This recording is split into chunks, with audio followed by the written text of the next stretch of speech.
Student, स्वागत है आपका आपके चैनल द फाइट एग्जाम में। कोई भी एग्जाम को फाइट करने के लिए हमारे चैनल को जरूर सब्सक्राइब कर लीजिए। चलिए, हम लोग पढ़ रहे थे क्वेश्चन सीरीज। अब यहाँ पे मैं जो क्वेश्चन बताने जा रहा हूँ ये आपका जो है फिजिक्स का क्वेश्चन है ना, कक्षा 10th का, ठीक है ना। चलिए, कक्षा 10 का ये क्वेश्चन है और फिजिक्स का है। बहुत ही लाजवाब प्रश्न है और बार बार एग्जाम में पूछे जाते हैं। देखिए यहाँ पे है, पहला प्रश्न हमारा है उत्तम ईंधन किसे कहते हैं। सबसे महत्वपूर्ण प्रश्न और बार बार एग्जाम में पूछे जाने वाला प्रश्न है कि उत्तम ईंधन किसे कहते हैं। देखिए, उत्तर आपको इसी तरह से लिखना है, जो ईंधन प्रति एकांक द्रव्यमान पर अधिक ज्वाला प्रदान करे, सरलता से प्राप्त हो। समझिएगा बात, जो ईंधन प्रति एकांक द्रव्यमान पर अधिक ज्वाला प्रदान करे, सरलता से प्राप्त हो, जो आसानी से प्राप्त हो जाए सर, ठीक है। भंडारण और परिवहन सरल हो, और जिसका भंडारण यानी कि रखने का बहुत अच्छा तरीका से हम रख सके, ठीक है।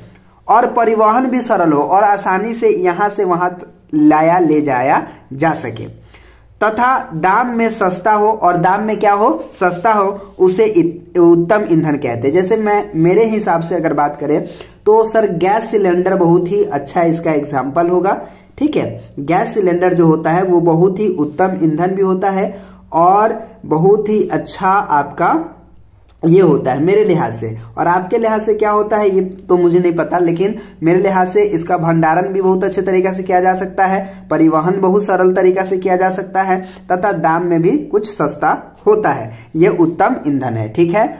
आगे बढ़ते हैं और अगला प्रश्न है, बहुत ही लाजवाब प्रश्न है, क्या जीवाश्म ईंधन नवीकरणीय है? कारण दे।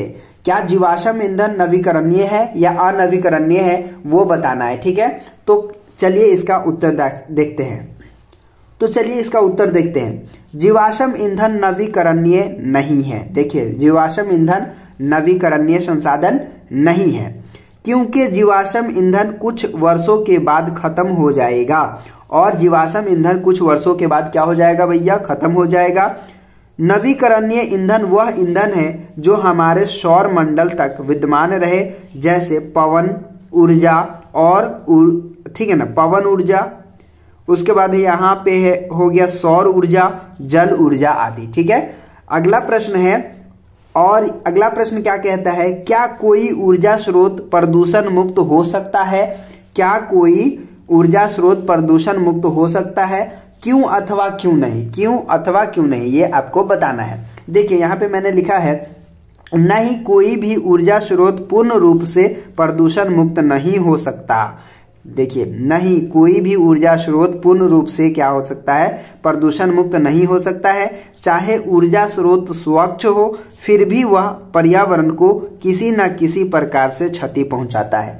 तो याद रखिएगा, कोई भी, ठीक है, ऊर्जा स्रोत जो है पूर्ण रूप से प्रदूषण मुक्त नहीं होता है, किसी न किसी रूप से वो क्या करता है, ये अपना क्षति पर्यावरण को पहुंचाता ही है। अगला प्रश्न है, 4 नंबर का प्रश्न है, विद्युत परिपथ का क्या अर्थ है? विद्युत परिपथ का क्या अर्थ है? उत्तर देखिएगा, विद्युत परिपथ एक ऐसा मार्ग है जिसमें विद्युत धारा को एकांक समय में किसी विशेष क्षेत्र से प्रवाहित आवेश के परिणाम द्वारा व्यक्त किया जाता है, ठीक है। विद्युत परिपथ जो है एक ऐसा मार्ग है जिसमें विद्युत धारा को एकांक समय में किसी विशेष क्षेत्र से प्रवाहित आवेश के परिणाम द्वारा व्यक्त किया जाता है। उसके बाद अगला है, आवेश कितने प्रकार के होते हैं? ठीक है, ये भी बार बार पूछा जाता है आपके एग्जामिनेशन में, तो यहाँ पे देख लीजिएगा। उत्तर, आवेश 2 प्रकार के होते हैं, धन आवेश, ऋण आवेश। धन आवेश और ऋण आवेश। साधारण पदार्थ में धन आवेश प्रोटॉन ले जाते हैं और ऋण आवेश इलेक्ट्रॉन, ठीक है। अगला प्रश्न है, ओम के नियम को लिखे। ओम के नियम को क्या करना है? लिखना है। देखिए, नियत ताप पर किसी चालक से प्रवाहित धारा का परवलय उसके सिरों के बीच विभवांतर के समानुपाती होता है, इसे ओम का नियम कहते हैं। इसे ओम का नियम कहते हैं। फिर से समझ लीजिएगा, नियत ताप पर किसी चालक से प्रवाहित धारा का परवलय उसके सिरों के बीच विभवांतर के समानुपाती होता है, इसे ओम का नियम कहते हैं। तो इस तरह से बड़े ही इजी तरीके से आप इसको याद कर लेंगे। उम्मीद करता हूं कि आज का वीडियो आपको समझ में आ गया होगा। तो चलिए फिर मिलते हैं आपसे एक नए वीडियो में, तब तक के लिए बाय।